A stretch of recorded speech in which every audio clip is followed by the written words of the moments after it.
1981ஆம் ஆண்டு தமிழக அரசினுடைய தொல்லியல் துறை வெளியிட்ட குன்றத்து கோயில் என்ற நூலில் 129வது பக்கத்தில் இது நாயக்கர் காலத்தை சார்ந்த தீபத்தூண்கள் என்றும் அதில் கார்த்திகை தீபம் தோறும் மக்கள் தீபம் ஏற்றி வழிபட்டு வந்தனர் என்றும் குறிப்பிடப்பட்டுள்ளது. மலை உச்சியில் ஏற்றப்படும் தீபத்தை அருகிலுள்ள கிராம மக்கள் பார்த்து வழிபட்டு வந்தார்கள். இந்த தீபத்தூணில் தீபம் ஏற்றும் வழக்கம் முகமதியர் காலம் படையெடுப்பு வரை தொடர்ந்து வந்தது. குறிப்பாக தீபத்தூண் மோட்சக்கல் என்றும் அழைக்கப்படுகிறது. பொதுவாக இறந்தவர்களின் ஆன்மாவை வழிபடும் விதமாக விளக்கேற்றப்பட்டு வந்ததாக குறிப்பிடப்படுகிறது.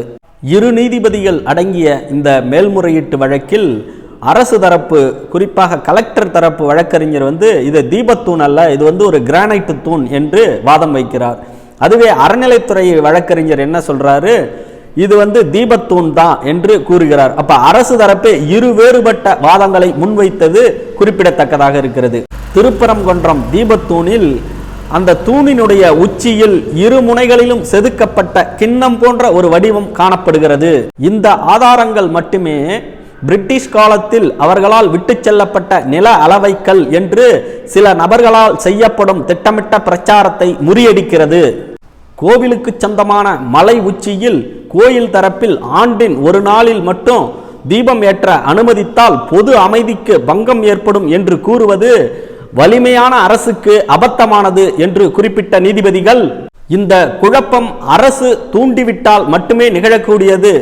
ஒரு அரசு தனது அரசியல் நோக்கங்களை அடைவதற்காக இந்த அளவுக்கு தரம் தாழ்ந்து செயல்படக்கூடாது என்று நீதிபதிகள் தெரிவித்துள்ளார்கள்.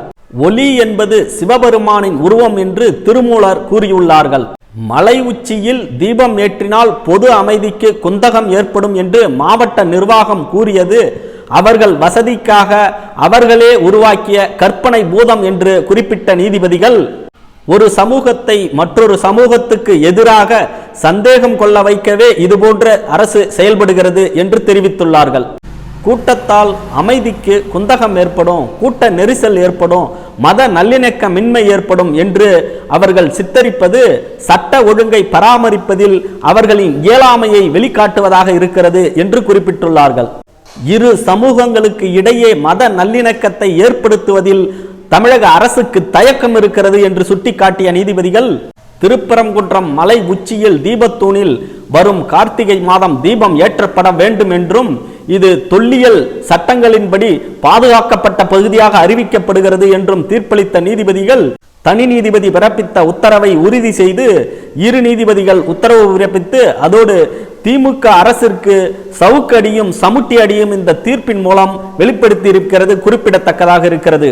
திமுக அரசு தொடர்ச்சியாக மக்கள் விரோத போக்கையும் இந்து விரோத போக்கையும் சட்ட விரோத போக்கையும் கடைபிடித்து வந்ததோடு தற்போது நீதிமன்ற விரோத போக்கையும் கடைபிடிக்கப்பட்டு வருவதாக மக்கள் குற்றம் சாட்டுகிறார்கள். உங்களுடைய கருத்தை கமெண்ட்ஸ்ல பதிவு பண்ணுங்க. நன்றி, வணக்கம்.